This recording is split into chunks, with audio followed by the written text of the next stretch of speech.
আরো তীব্র Iran Israel সংঘাত। খবর পড়ছেন অ্যাঙ্কার, আর ঠিক সেই সময় ইরান স্টেট টিভির স্টুডিওয় মিসাইল হামলা। ঘটনার ভিডিও ভাইরাল। ভিডিও দেখা যাচ্ছে মিসাইল হামলায় থরথর করে কেঁপে ওঠে স্টুডিও। আর সেই সময় খবর পড়ছিলেন সাহার ইমামি। হামলার পরই আতঙ্কে তিনি সিট থেকে উঠে পড়েন। فضای غبار آلوده استدیو فضای غبار آلوده استدیو فضای غبار آلوده استدیو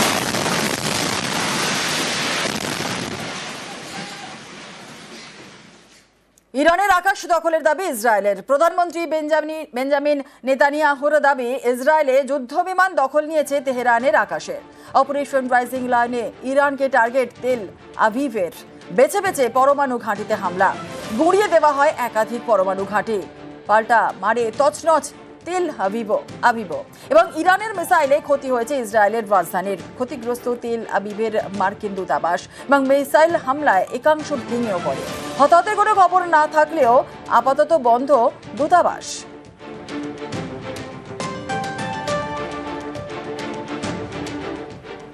ইরান ইসরায়েল যুদ্ধে আটকে রয়েছে বাঙালি অধ্যাপক। তেহরানের তালেখানিতে হোটেলবন্দি ফাল্গুনি দে। হোটেল থেকেই লাগাতার তিনি শুনছেন মিসাইল ড্রোনের শব্দ। ইরানে আগ্নেয়গিরি অভিযানে যান ফাল্গুনি দে। হোটেলে থাকা খাওয়া সমস্যায় ক্রমশ তার বাড়ছে। যুদ্ধের মাঝেই পড়ে দিশেহারা কলকাতার অধ্যাপক। ভারতীয় দূতাবাস থেকে সাহায্য না পাওয়ার অভিযোগ। দ্রুত উদ্ধারের জন্য ভারত সরকারের কাছে আবেদন। কলকাতা থেকে জামাবান্ধা এক্সপিডিশনে এসে এখানে তেহরানের হোটেলে আটকে গেছি। ইসরায়েল এবং ইরানের মধ্যে যুদ্ধ পরিস্থিতি আরও ভয়ানক হতে চলেছে। এখানে আমি একমাত্র ভারতীয় নিজেকে দেখতে পাচ্ছি, বাকিরা আরও বিভিন্ন দিকে আছে। প্রায় 10,000 ভারতীয় এখানে আটকে গেছে।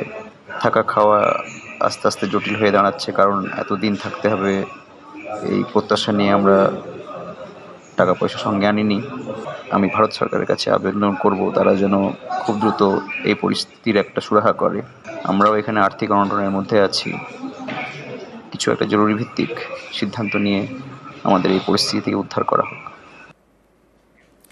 বাবা রিকশা চালান, মেয়ের চোখে ডাক্তার হওয়ার স্বপ্ন, আর সেই পথেই বড় ধাপ। নেট পাশ করলেন সুন্দরবনের বিদিশা বর। সর্বভারতীয় পরীক্ষায় হিঙ্গলগঞ্জের বিদিশার র্যাঙ্ক 1018।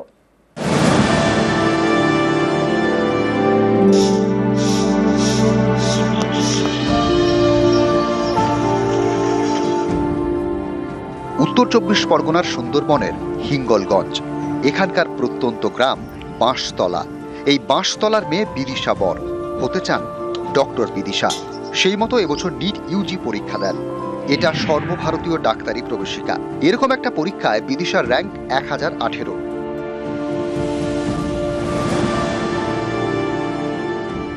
সাফল্যের জন্য ফার্স্ট অফ অল পিডব্লিউর হোল ফ্যাকাল্টি, ইয়াকিং 2.0 ব্যাচ থেকে আমি পড়েছিলাম। পিডব্লিউর সমস্ত টিচার আমাকে খুব সাহায্য করেছেন। এছাড়া বাবা মা, আমার দিদি, জামাইবাবু, ওনারা সব সময় পাশে থেকেছেন। জামাইবাবু আমার যেখানে যা দরকার জামাইবাবুই আমাকে সঙ্গে নিয়ে যেতেন। আমার সর্দি তো সব কাজে, যেখানে যাওয়া কোনো দরকার, খাতা বই পেন আমার সর্দি দেখেছে। আর মা বাবার ভূমিকা তো কখনো কমই হয় না। বিদিশারা 4 বোন। বাবা রিকশা চালান। অত্যন্ত গরিব পরিবার। ছোট থেকে অভাবের সঙ্গে লড়াই। হিঙ্গলগঞ্জের হালদা বাঁশতলা গোবর্ধন বিদ্যাপীঠ থেকে পড়াশোনা। এখান থেকেই আকাশ ছোঁয়ার স্বপ্ন। ছোট থেকেই ডাক্তার হতে চেয়েছেন বিদিশা। তার পড়াশোনার জন্য বাবা জমি বন্ধক রেখেছেন। ঘর বাড়ি ছোট, মেয়েটাও গাছতলা গিয়ে ওই খালের ধারে গিয়ে পড়াশুনো করে। আমাদের এই পড়ার অভাব খুব, টাকা পয়সা দরকার হয়তো, জমি জায়গা বন্ধক রেখেছি, বন্ধক রেখে পড়াশোনা করছি মেয়েটারে। মাধ্যমিক উচ্চ মাধ্যমিকে স্কুলের ফার্স্ট গার্ল। ডাক্তারি সর্বভারতীয় প্রবেশিকা পরীক্ষাতেও দারুণ রেজাল্ট। নিট ইউজিতে এবার পরীক্ষার্থীর সংখ্যা ছিল প্রায় 22 লক্ষ। উত্তীর্ণ হয়েছেন প্রায় 12,50,000। এর মধ্যে সুন্দরবনের বিদিশার র্যাঙ্ক 1018। ফিজিক্স, কেমিস্ট্রি এবং বায়োলজিতে পেয়েছেন 90-এর বেশি। অভাব আর অভাব, অভাবের সঙ্গেই যেন ভাব। পুকুর থেকে মাছ ধরে বিক্রি করেন বিদিশা। তার সঙ্গে মোটা মোটা বই পড়া ডাক্তার হতে হবে যে। অনেকেই বলতেন ছেঁড়া কাঁথায় শুয়ে লাখ টাকার স্বপ্ন। বিদিশা হয়তো মনে মনে বলতেন, কার তাতে কি, এই আকালেও যদি স্বপ্ন দেখি। সেই স্বপ্ন পূরণের পথে বড় ধাপ, সর্বভারতীয় প্রবেশিকায় দুরন্ত রেজাল্ট সুন্দরবনের বিদিশার। 11-এ আসাকালীন কোন স্ট্রিম নেব তখন ঠিক হলো আমার যে ক্যালকুলেশন, ম্যাথ এসব দিকে একটু ইন্টারেস্ট আছে, তো আমি সায়েন্স নিয়ে নিই। তারপরে ঠিক করলাম কি হব। আস্তে আস্তে মোবাইল স্ক্রোল করতে থাকি। ক্লাস 11-এ আমার হাতে মোবাইল আসে। তার আগে তো আমি নিটের ব্যাপারে কিছুই জানতাম না। 11-এ মোবাইল সার্চ করতে করতে জানতে পারি যে ডাক্তারি পড়তে গেলে নিট এক্সামটা ক্লিয়ার করতে হয়, তারপরে MBBS এর চান্স পাওয়া যায়। উত্তর 24 পরগনা থেকে ক্যামেরায় সাম্য গোস্বামীর সঙ্গে জিয়াউল আলম, নিউজ 18 বাংলা। মাস মাইনে 9,500 টাকা, তাঁর নামে 36 কোটি টাকার কোম্পানি, আর সেই কোম্পানি আবার নাকি 8 কোটি টাকা জিএসটি ফাঁকি দিয়েছে। হাওড়া ডোম জুড়ে প্রতারকদের খপ্পরে কার্তিক রুই দাস। সম্প্রতি এই যুবকের বাড়িতে হানা দেয় জিএসটি অফিসাররা, আর তখনই সামনে আসে আসল ঘটনা। পুলিশ সাইবার সেলে অভিযোগ দায়ের করেছেন কার্তিক।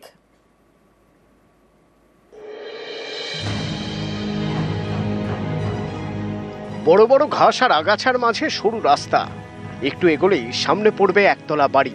বাইরের দেওয়ালে প্লাস্টার নেই, ঘরের ভেতরে প্লাস্টার থাকলেও রং নেই।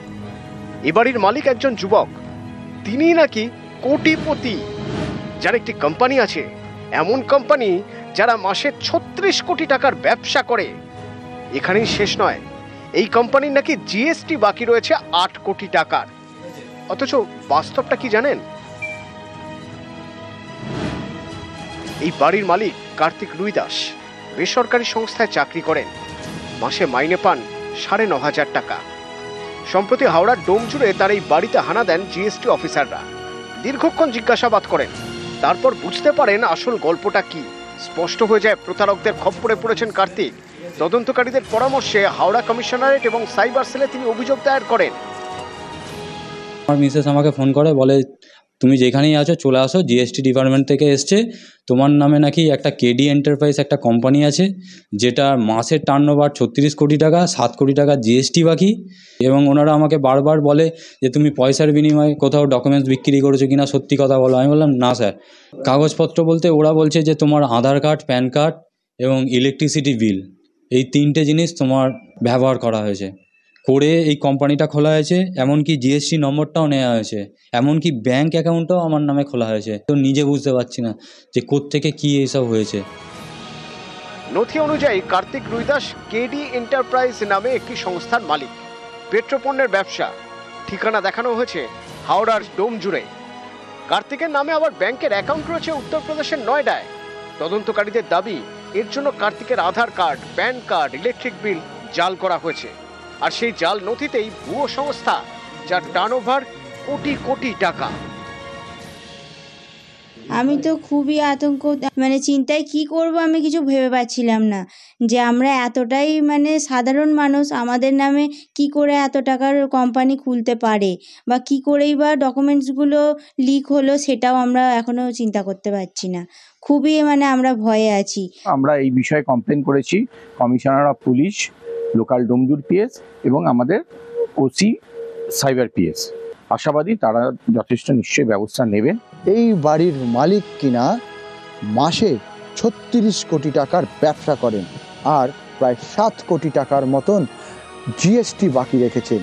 হতবাক হয়ে গেছিল এই বাড়ির মালিক। তারক রুই দাসের সঙ্গে বড় সড় প্রতারণা। তার থেকে আধার কার্ড থেকে প্যান কার্ড থেকে ইলেকট্রিক বিল, সেগুলিকে নকল করে কার্যত কোম্পানি খুলে চলছে দিনের পর দিন প্রতারণা। আর এই ঘটনা প্রকাশ্যে আসার পর তারক রুই দাস ও তার গোটা পরিবার এখন আতঙ্কে। রাজু ভুইয়া ও দেবাশিস চক্রবর্তী, নিউজ 18 বাংলা, হাওড়া।